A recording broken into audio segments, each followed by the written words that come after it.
सरकार की कड़ी आपत्ति के बाद ट्विटर ने उपराष्ट्रपति वेंकैया नायडू के निजी ट्विटर अकाउंट पर वेरिफिकेशन वाला ब्लू टिक बहाल किया, लेकिन मोहन भागवत समेत संघ के कई बड़े नेताओं के अकाउंट अब भी अनवेरिफाइड।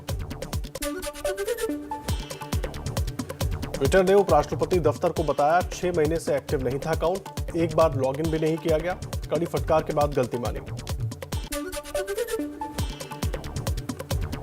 देश में पिछले 24 घंटे में कोरोना के 1,20,000 नए संक्रमित मिले, 3,380 लोगों की मौत। शुक्रवार को 36.5 लाख लोगों को लगी वैक्सीन की डोज।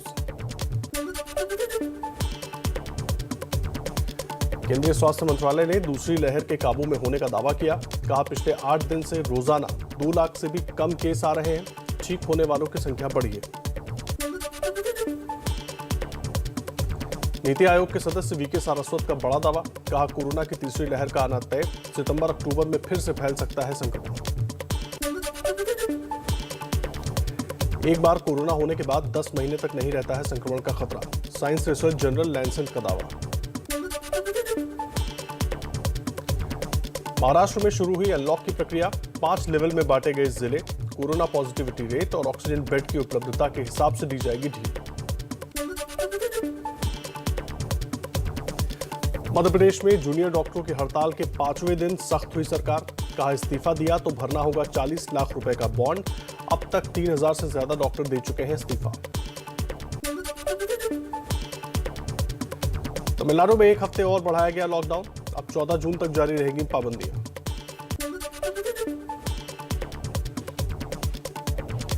पीएम मोदी ने कोरोना पर समीक्षा बैठक में वैक्सीन की बर्बादी रोकने के लिए दिए निर्देश। कहा, एक भी टीका बर्बाद ना हो, जितनी वैक्सीन बर्बाद होगी लोग उतनी डोज गंवाएंगे। देश में अब तक कुल 22 करोड़ 41 लाख वैक्सीन की डोज लगाई जा चुकी है। 60 साल से ज्यादा उम्र के 43% और 45 साल से ज्यादा उम्र के 37% लोगों को लग चुका है टीका।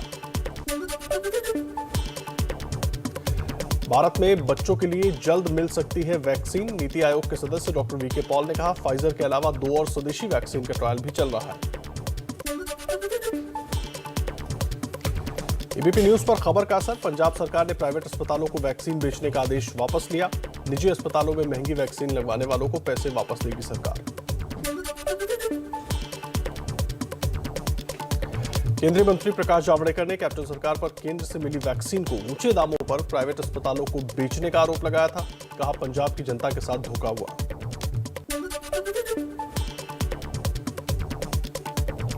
पंजाब में वैक्सीन विवाद पर कांग्रेस में आपसी कलह। सांसद प्रताप सिंह बाजवा ने अपनी ही सरकार पर वैक्सीन बेचकर 2 करोड़ 64 लाख रुपए कमाने का आरोप लगाया। अकाली नेता सुखबीर सिंह बादल ने वैक्सीन बेचने की जांच स्वतंत्र एजेंसी से कराने की मांग की। कहा, पंजाब के स्वास्थ्य मंत्री के खिलाफ केस दर्ज कर गिरफ्तारी हो।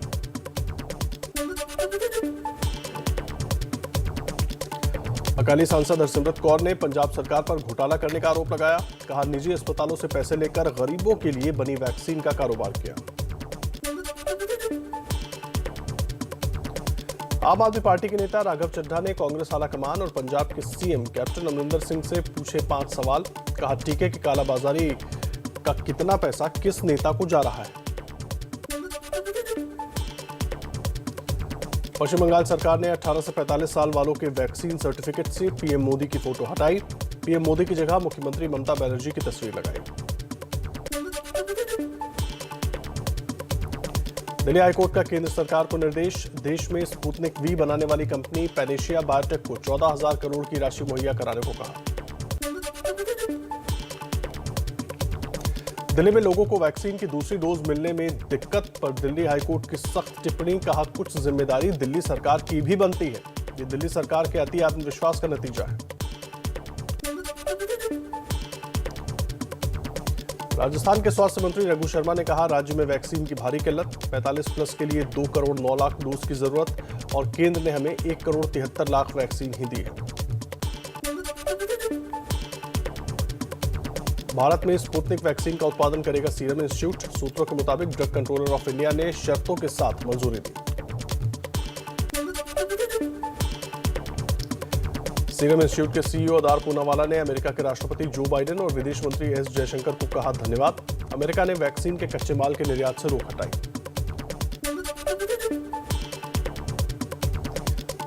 मेडिकल की दुनिया की प्रतिष्ठित पत्रिका द लैंसेट की एक स्टडी में दावा किया गया है अमेरिकी वैक्सीन फाइजर भारत में पाए गए कोरोना के डेल्टा वेरिएंट के खिलाफ कम एंटीबॉडी पैदा करती है। मुंबई में एक बार फिर से कोरोना टीकाकरण का काम शुरू। गुरुवार को वैक्सीन की कमी के चलते टीका केंद्र बंद हो गए थे। मुंबई में 18 से 44 साल के लोगों को वैक्सीन देने के लिए नहीं मिला कोई ग्लोबल सप्लायर। डीएमसी ने कोरोना वैक्सीन का ग्लोबल टेंडर रद्द किया। यूपी में कितनी आबादी कोरोना से संक्रमित हुई, इसका पता लगाने के लिए सीरो सर्वे शुरू हुआ। लोगों की रैंडम जांच की जा रही है।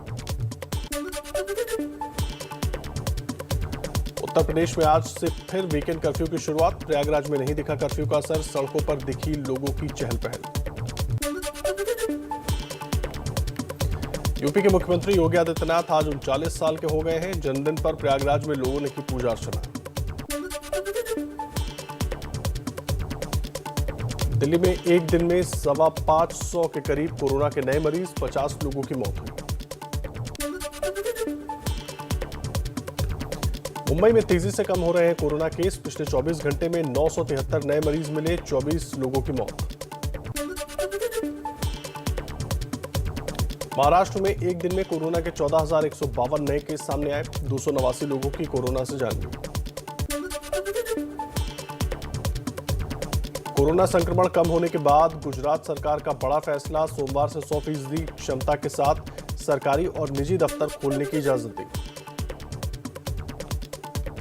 सीबीएसई ने 12वीं के नतीजों की क्राइटेरिया तय करने के लिए 12 सदस्यों की हाई पावर कमेटी का गठन किया। कमेटी 10 दिन में रिपोर्ट सौंपेगी। ओडिशा और कर्नाटक बोर्ड ने भी 12वीं की परीक्षाएं रद्द की। सीबीएसई के बाद अब तक 9 राज्य 12वीं की परीक्षा रद्द कर चुके हैं। दिल्ली सरकार ने ऑक्सीजन की कमी से हुई मौत की जांच के लिए 4 सदस्यों वाली समिति गठित की। पीड़ित परिवारों को मिलेगा मुआवजा। कोरोना की वजह से भारत में फंसे विदेशी नागरिकों को मिली सहूलियत। सूत्रों के मुताबिक वीजा की वैधता 31 अगस्त तक बढ़ाई गई। मध्य प्रदेश में जूनियर डॉक्टरों की हड़ताल पर चिकित्सा शिक्षा मंत्री विश्वास सारंग का बयान। कहा, डॉक्टर्स हमसे बात करना नहीं चाहते। उम्मीद है वो हाईकोर्ट का सम्मान करेंगे। दिल्ली में आज से बिना राशन कार्ड वाले जरूरतमंद लोगों को भी मिलेगा free ration. Deputy CM Manish Sisodia ने ट्वीट कर दी जानकारी। बिहार के मधुबनी में सदर अस्पताल से एम्फोटेरिसिन बी इंजेक्शन की 20 वायल गायब। ब्लैक फंगस के इलाज में काम आती है दवा। अस्पताल प्रशासन ने जांच के आदेश दिए। मध्य प्रदेश के रतलाम में लापरवाही की हद। कोरोना काल में निकाली गई कलश यात्रा। सोशल डिस्टेंसिंग का भी नहीं रखा गया ख्याल। 18 आरोपियों के खिलाफ केस दर्ज। जम्मू में कोरोना से बचाव के लिए दिखी अनोखी पहल। युवाओं ने कोरोना आकार वाला हेलमेट लगाकर लोगों को किया जागरूक। जम्मू कश्मीर के सांबा में बांस के सामान बनाने वालों पर कोरोना की बात। महामारी के कारण धंधा चौपट, नहीं मिल रहे खरीदार।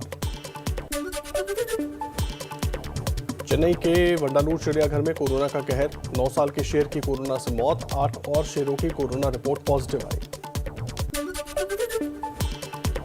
दिल्ली में शुरू हुई बीजेपी राष्ट्रीय महासचिवों की बैठक। आने वाले विधानसभा चुनाव को लेकर रणनीति तैयार की जाएगी। विश्व पर्यावरण दिवस पर बीजेपी के राष्ट्रीय अध्यक्ष जेपी नड्डा ने अपने आवास पर किया वृक्षारोपण। पार्टी के सभी राष्ट्रीय महामंत्री रहे मौजूद। सूत्रों के मुताबिक पंजाब में कैप्टन अमरिंदर सिंह की कुर्सी सुरक्षित। पंजाब कांग्रेस को नया प्रदेश अध्यक्ष मिल सकता है। उप मुख्यमंत्री भी बनाने की चर्चा।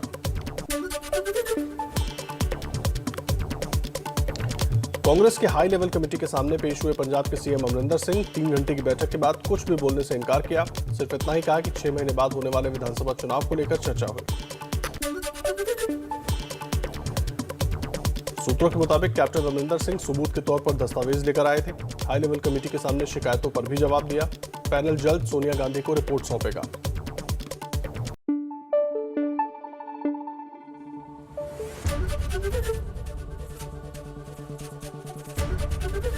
एबीपी न्यूज आपको रखे आगे।